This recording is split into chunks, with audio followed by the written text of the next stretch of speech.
Our first movie is Batman Forever, the latest in the enormously successful series of films that attempt to cross a comic book superhero with the shadows and mysteries of film noir.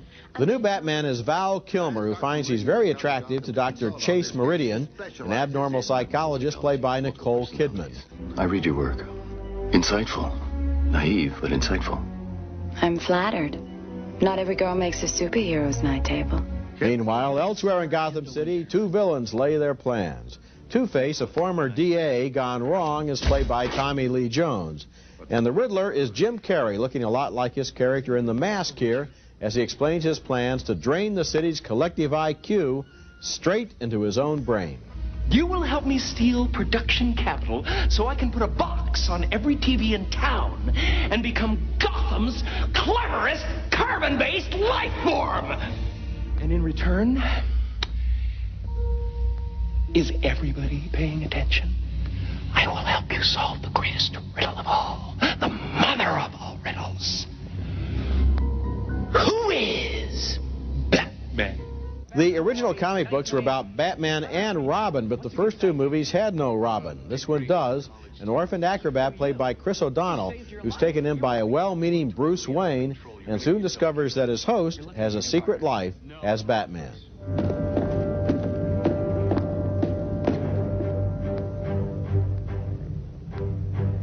Who's your tailor? Meanwhile, the budding attraction between the sexy Dr. Meridian and Batman continues to grow, maybe because she's attracted to his costume. You trying to get under my cape, Doctor?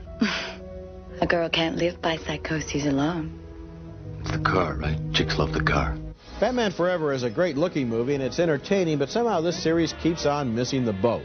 Batman is the most fascinating and mysterious of all the comic book superheroes, and he's about more than simply action and special effects and colorful villains. Batman Forever is basically just a very good-looking comic book movie, and I think Batman deserves more and better.